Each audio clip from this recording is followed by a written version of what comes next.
बाअहमद मिसाली शख्सियत शहीद मौलाना अब्दुल हफीज़ बिजराणी मुमताज़ आलिम दीन अदीब मुबल्लिग इंसानियत जो दर्द रखंदड़ जवानी का आख़िरी दम ताईं अकामत दीन के कम में मसरूफ़ साबिक़ जनरल सेक्रेटरी क़यूम अमीर जमात इस्लामी ज़िला जैकबाद ऐं डिप्टी जनरल सेक्रेटरी नायब क़यूम जमात इस्लामी सिंध मौलाना अब्दुल हफीज़ बिजराणी जो जन्म 9 अप्रैल 1966 ईस्वी ते ॻोठ इमामुद्दीन बिजराणी नज़द करमपुर तालको तंगवानी ज़िला कश्मीर साबिक़ ज़िला जैकबाद में लाल फ़कीर बिजराणी साहब के घर में थियो।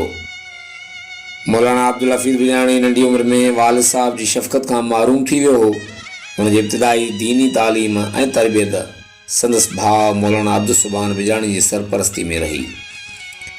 कुछ वक्त बाद ही पंहिंजी अमड़ ऐं वेगे वालिद मोहम्मद आरिफ ख़ान बिजराणी जो इमदादुल्ला बिजराणी ऐं शफ़क़त अली बिजराणी जो वालिद हो जन सां गॾु रहण लॻो। मौलाना अब्दुल हफीज़ बिजराणी बचपन का एक ज़हीन ॿार हो, इन करे संदस वेगे वालिद मोहम्मद आरिफ ख़ान बिजराणी खेसि पंहिंजे सौट हाफ़िज़ अब्दुल जलील बिजराणी की मार्फत उनके हम क्लास दोस्त ऐं जमात इस्लामी कंदकोट के मुमताज़ आलिम दीन सियासी ऐं समाजी शख्सियत मौलाना वाहिद बख्श खिलजी के मदरसे में दाख़िल किया।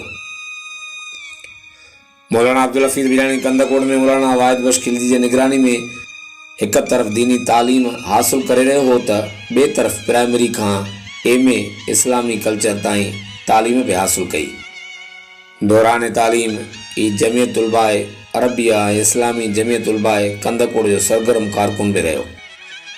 उन दौर में साबिक़ अमीर जमात इस्लामी सिराजुल हक इस्लामी जमियत उलमा पाकिस्तान जो नाज़िम आला हो ऐं कंदकोट जो दौरो भी कयो। तालीम के दौरान उन वक्त जे अमीर जमात इस्लामी ज़िला जैकबाद अहमद नूर मुग़ल जो साण सां राब्तो हुयो। मौलाना अहमद नूर मुग़ल जो पाकिस्तान ठहण वक्त ज़िले जैकबाद में हिजरत करे आयो हो ऐं जमात इस्लामी जो को मुतहरिक कारकुन हो, जैं जैकबाद में जमात इस्लामी के कम में भरपूर हिस्सो वरतो ऐं ज़िले जैकबाद जो अमीर भी मुंतखब थींदो रहो। संस राब्ते में कश्मीर जो मुमताज़ ज़मींदार सियासी ऐं समाजी शख्सियत ऐं सरपरस्त Al Khidmat medical centre Kashmir doctor Abdul Razzaq Khoso. Doctor Abdul Razzaq Khoso 1970 ईस्वी की इलेक्शन में कश्मीर में जमात इस्लामी की टिकट से सूबाई असेंबली की इलेक्शन में विड़ियो हो।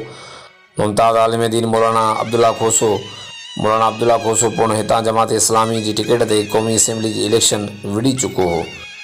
मुमताज़ आलिम दीन मौलाना अब्दुल रहीम डुमकी 1970 ईस्वी में ज़िले जैकबाद की कौमी असेंबली की सीट से उम्मीदवार हो।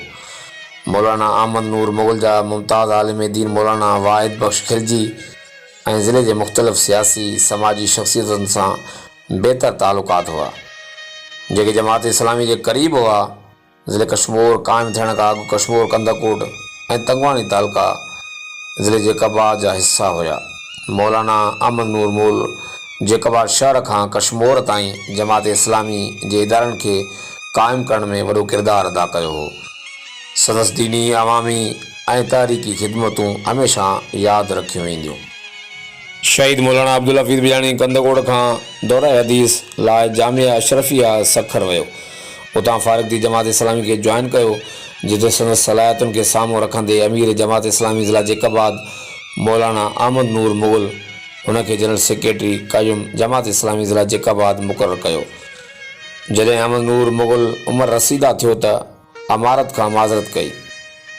ज़िला जैकबाद के अरकाननि की अक्सरियत मौलाना अब्दुल हफीज़ बिजराणी के ज़िले अमीर मुंतखब कयो, जिते काफ़ी अरसे ताईं अमीर ज़िला रहंदे सियासी समाजी मज़हबी अदबी गजाणनि शहरी इतिहाद में एक वॾो किरदार अदा कयो। जॾहिं 2003 ईस्वी में डॉक्टर मुमताज़ अली मेमण अमीर जमात इस्लामी सिंध मुंतखब थियो त उन मौलाना अब्दुल हफीज़ बिजराणी के सूबाई बाडी में खणी आयो ऐं डिप्टी जनरल सेक्रेटरी नायब क़यूम जमात इस्लामी सिंध मुक़रर कयो, जिते वो 20 सालनि खां अपर सिंध में जमात इस्लामी की दावत ऐं अवामी मसइलनि ते पंहिंजे शानदार सलाहियतुनि मुताबिक़ कमु करे रहियो हो।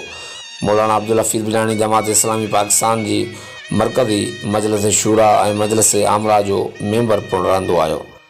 सियासी सफ़र में एक दफ़ो कश्मीर वाली कौमी असेंबली की सीट से जमात इस्लामी के उम्मीदवार की हैसियत में सरदार सलीम जान मज़ारी से मुक़ाबलो कयो ऐं हौसला अफ़ज़ा वोट हासिल कया। 2 दफ़ा ठुल वाली सूबाई सीट से भी पुण इलेक्शन लड़ियो।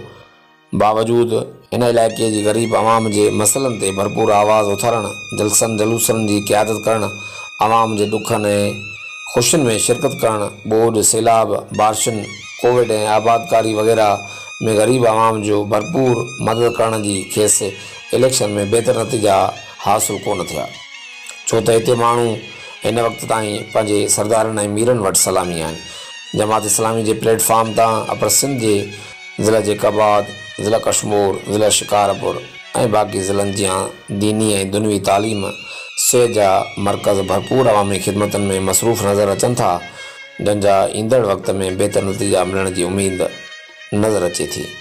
मौलाना अब्दुल हफ़ीज़ बिलाणी पंहिंजी सियासी जिदोजहद में कॾहिं बि मायूस न थियो ऐं हमेशह सियासी ऐं समाजी मैदान में मज़बूतीअ सां बीठल नज़र आयो ऐं अवामी शोहरत पिणु माणी।